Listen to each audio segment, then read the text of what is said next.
Right, we're outside now. It's drizzling a bit. The camera's safe, don't worry about that. And we're here with Jim Bell, one of the co-organisers of Geek Pop 2010. Good evening, Jim. Hey, Dr. Gav, how you doing? I'm very well. And yourself?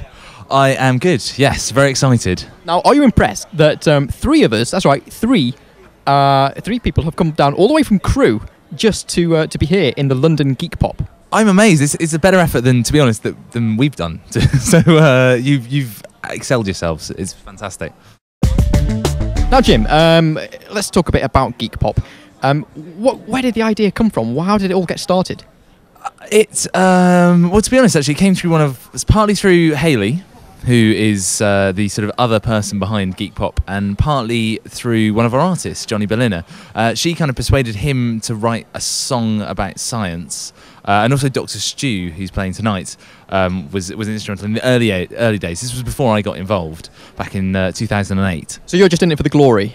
Basically, yeah. I saw they were onto a good thing, jumped on the bandwagon, and I've been riding the coattails ever since. From that, it was that initial thing was just one podcast that went out as a sort of fake festival type thing, and from that it grew into a website, and now we are a website and live gigs as you are at today and are about to experience. And this isn't the first incarnation of Geek Pop, am I right? It started in 2008? Yes, well, that was the initial podcast. The first ever Geek Pop was just a podcast, and it was part of a different website. Whereas today we are a website in our own right. We are www.geekpop.co.uk.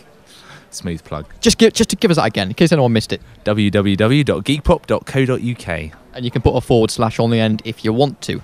Okay, so and will it be a regular occurring thing? Obviously, it's in its its third year now, I suppose. 2008, 2009, 2010. And are you expecting it to go on forever, for a million years, say?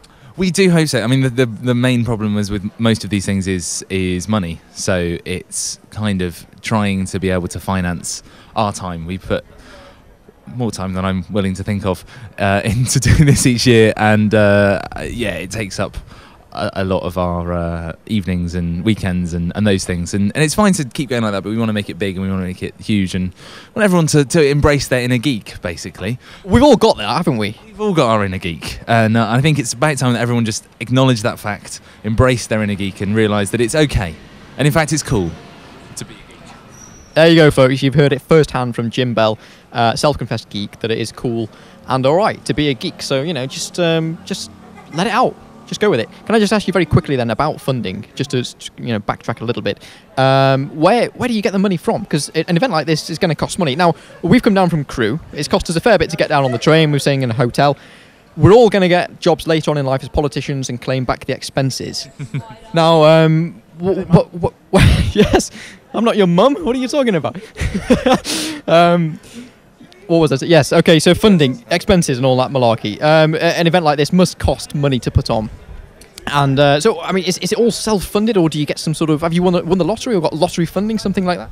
No, we are just, unfortunately, at the moment, willing to work for nothing, and are very lucky to find brilliant artists who also work for not nothing, but we can give them their travel expenses and make sure it doesn't cost them stuff to come here and entertain people and get them excited about science, because I guess that's what we all are. We're all excited about science, and so excited that we are willing to put time and effort into stuff without getting that much money at the moment.